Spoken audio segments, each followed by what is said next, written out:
In the world of acoustic guitars, there's only a couple materials that are typically used to make guitars. There's mahogany, and there's rosewood, and there's maybe maple. That's about as weird as you can get. Occasionally you'll get cherry from Martin or other brands. I have two guitars I want to show you together, built by my friend Steve. He lives just up the road that way. And Steve Showalter makes amazing guitars in the Shenandoah Valley. Now this is the second video. The first video was comparing walnut versus oak for back and sides. Now today is going to be an unusual change because we are going to compare two guitars that have oak back and sides, and one has a really standard Sitka Spruce top and the other one has a Sycamore top. So let's see how it goes. Tell me what you can see, tell me what you can hear, tell me what you can feel, and if this is for you. So anyway, let's dig in. Sycamore top, white oak back and sides. Both of these guitars have a butternut neck, which looks like walnut to me, but apparently it's a different wood. And these guitars will also be available for sale from Showalter Guitars. I get a commission when these do sell, so if you go over there, if you click the link in the description down below, you can find these exact guitars. You can also see all the other guitars that Steve has built. And if you buy them, I get a small commission. Just tell him that, hey, I saw a video and I like these guitars. And so anyway, let's dig in.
Let's reveal. So first, the first one I played was actually the Sycamore top, and it's a really cool guitar. I love the pickguard on it. I love the look of that Sycamore. If I would buy a guitar from Steve, which some things might be in the work on that, I would definitely pick the Sycamore because it just is beautiful and cool. Now, what he's told me as far as how that guitar and how that wood works is that Sycamore is a softer top. He said it's more like mahogany, which mahogany you get to see on the top of guitars pretty regularly. So to me, that guitar sounds really warm and different. It's not quite as bright. It has a big like whop kind of thing to it. I don't know how to describe it, but it feels like it sounds like when you hit a tennis ball with a tennis racket or a racquetball and you get that whop, that kind of popping sound. It sounds like that to me. Now, sometimes that really turns me off of guitar. Sometimes rosewood guitars do that too much. This guitar has enough of it that it feels like it's got some gas in the tank to dig in with your right hand, but it's not too crazy, not too loud.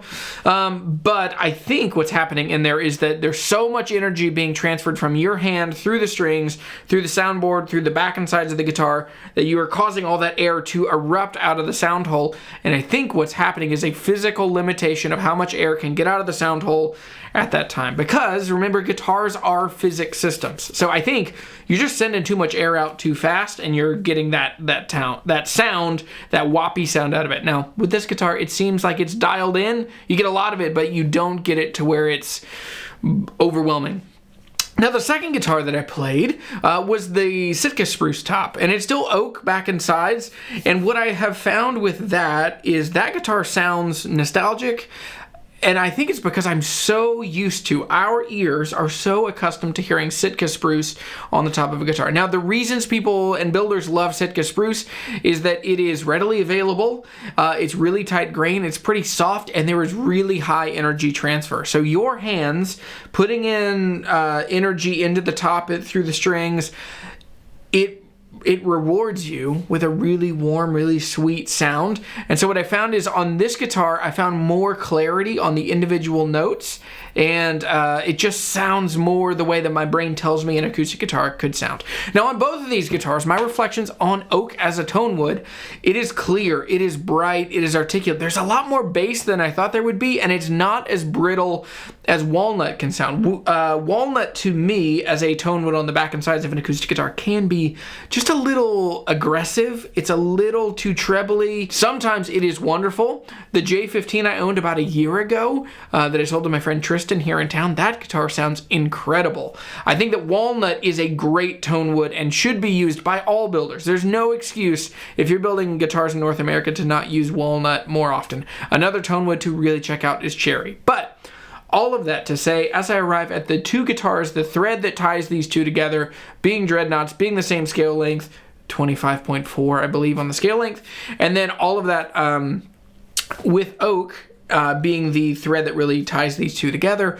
Oak is beautiful and wonderful. Now, I've heard people in the video on these two guitars, the first time on two of these guitars, the first time was that oak is brittle and that it cracks up over time. I'm curious to see. I've asked Steve, he built some oak dreadnoughts years ago that have held up fine, and so I don't think that that could be an issue. Now, there's also, you are buying a guitar from a master craftsman, and so he's using tone woods that are properly dried and seasoned, and they are they're done moving for the most part, I think, once as you get them. But anyway, this was a really fun comparison, a really fun shootout. Thanks for watching. I'm Jeremy. I'm the Guitar Hunter. If you're trying to figure out what guitars are right for you, this video is brought to you by my course, Write Guitars Faster. It's a 19-video course that will cover in all of the depth and detail that you would need how to buy guitars, how to pick the right guitars first so that you avoid buying the wrong guitars. Now, the reality is you're gonna buy wrong guitars, and it's going to hit you in an emotional and deep place. You're going to feel embarrassed and frustrated and annoyed,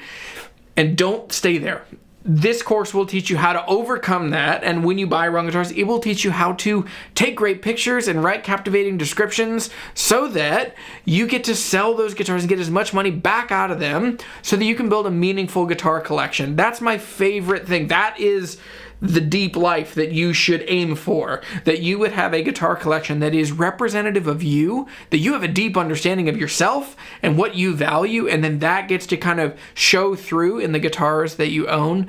And yeah, just a few weeks ago, no, it's like 2 weeks ago, I picked up a guitar collection that belonged to a dear friend that had passed away. And as I saw that guitar collection, I could tell what he cared about. He cared about jazz and Americana, and these guitars were played really well, and I could tell that he'd played these with friends.